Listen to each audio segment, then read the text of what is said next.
When asked about whether or not the Clippers wanted him back, he said, apparently not if I'm on the other side, so it is what it is, really. Jalen, what do you think about him just coming out and saying that the Clippers didn't really want him back? I'm going to keep it 1,000. He ruined some of his value by playing poorly in the playoffs.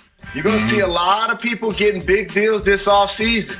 The reason why he didn't get a long-term deal is because he was a defensive liability that the Joker continued to take advantage of to the point where they had to take him out of the game. Of course, if the Clippers would have stepped up and signed him to a big deal, or Charlotte would have gave him a big deal, or any team in the league would have gave him a big deal, guess what? He would have signed with that team.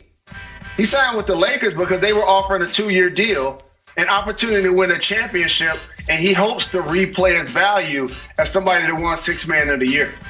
With the Lakers adding Trez, and they had Schroder, and they had Matthews, Gasol, it really feels like they upgraded, they got better. You remember last year before the season, we were talking about the Lakers and the Clippers being neck and neck, but when you look at what the Clippers did, it doesn't feel like they're keeping pace. Take a look at what they did, Jalen.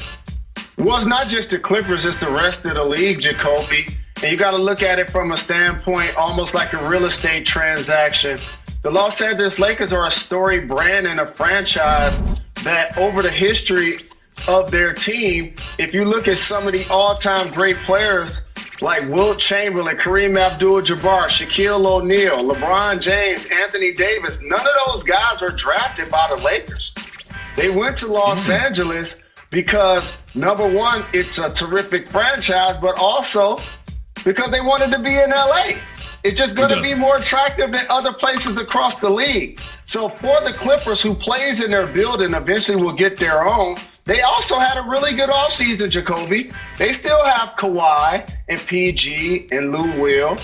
Okay? They did a terrific job of adding Ty Lue as their head coach, re-signing Morris. The Clippers are the second best team in the Western Conference. It's just the Lakers are playing chess right now where everybody else is playing checkers, and LeBron James is doing a terrific job of making it unfair for everybody else to compete.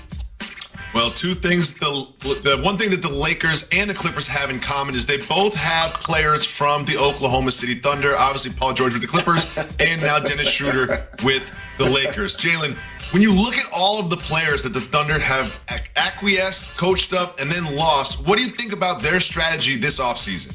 You remember when Philly was talking about trust the process? In theory, that's exactly what the Oklahoma City Thunder are doing. It's just nobody's giving it to a label to it. But here's what I want to make sure I point out. All of those draft picks, and Sam Presti is one of the best general managers in the game. The Oklahoma City Thunder are cost-cutting, if you ask me. Because if you look at over the last decade, they're not going to draft players better than Kevin Durant, Russell Westbrook, James Harden, Victor Oladipo, Paul George, Steven Adams, Dennis Schroder. It's just not going to happen. It's not going to happen. They've been the best farm system that the NBA has seen. It's like, okay, Phoenix, we don't mind helping you out.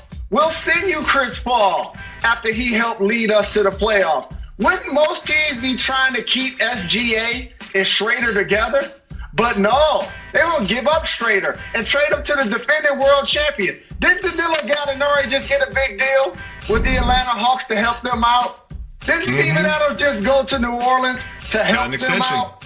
So if you're an Oklahoma City fan, you're really excited on paper that you got so many picks, but in theory, they ain't trying to win, dog.